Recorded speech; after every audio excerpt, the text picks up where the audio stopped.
So today it's all about springs, and it really buttons up a lot of the work. I'm not going to go through the full list, but I mean it's a list of 20, 30 items that I went through. Most of it, like I said, general maintenance, but the fun stuff we're wrapping up now. So get the springs on. I'm really anxious to see it once it's back on the ground and stanced. You know, I like cars that sit a little bit lower.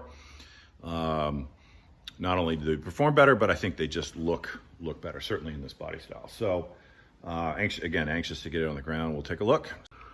So these are the new springs. I've actually already done the left side of the car, so we'll just got to do the right. So those are the fronts, and you can see that the spring's physically shorter, but it's actually made out of different material, so it's actually stiffer. And it's a progressive spring, which I'm not actually used to dealing with. In race cars, we use linear springs all the time, just straight up. You put a 600 pound per inch spring in it, it's a 600 pound spring. This one actually changes, and as you can see, it's a little thinner wire at the top than it is at the bottom. Gives it a little more supple ride under normal conditions, but when you really load it up, you get down into the standard spring rate. And then the rear is the same, slightly shorter in overall length. Different wheel, material, tighter wound, stiffer overall, but still a progressive spring rate. And both of these combined are supposed to lower the car 20 to 22 millimeters. So we'll see what they do. It's going to be really interesting. So the process here is actually really straightforward. This is built much like a race car, so it's relatively easy to work on. You got to take the top mount loose, which is actually under the hood. And then under here, the strut actually bolts right at the bottom here, just one bolt. In the front, you have to take the upper control arm loose, which is no big deal. It's not adjustable, so it just goes right back where it was. Pop it loose, and then the strut comes out. You swap the spring, you put it back in again. And on the back, basically the same thing, slightly different arrangement, and it's a little bit trickier getting the shock coilover out. The whole mount has to come out on the top. You got to take the parking brake loose off the rotor, which is actually one of the harder things to do. That thing's really on there pretty solid. And once that's out of the way, the whole thing comes out again, a single bolt at the bottom. So relatively straightforward.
So now that the struts are out, and you saw me struggle a little bit with that right rear strut, just not quite enough clearance to get it out.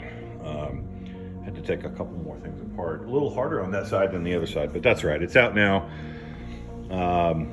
Now we're just going to, it's pretty straightforward from here. We're going to pull the top two hats off. To do that, we got to compress the spring so it doesn't fly apart on us. We're using a spring compressor. And once those are off, slide off the old spring, slide on the new one, and then put it back together and bolt them back in. Again, really straightforward.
not too bad overall.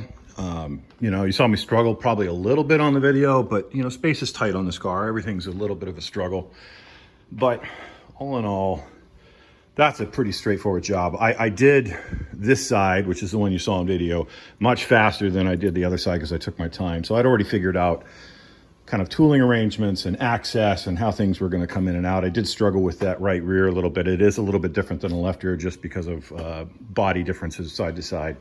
So the clearance was tight, but it came out. Just, you know, the paint job on this thing is immaculate. So just everything needs to take a little bit of time just to make sure you don't ding the paint up. Other than that, I got to button this thing up. So I got to put all the covers back on it because all the other work is done. I got to put the front covers. I got to put all the skid plates back on.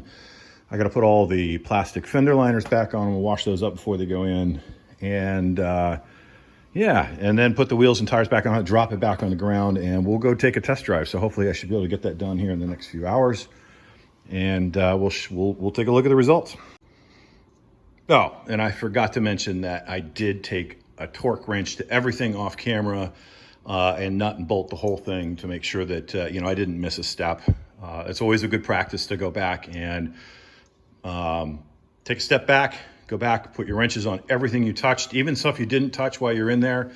It's a common practice in the racing industry to basically nut and bolt the whole car. So I basically put a wrench on everything on the suspension and just made sure everything was tight. And again, torque wrenches were required on everything.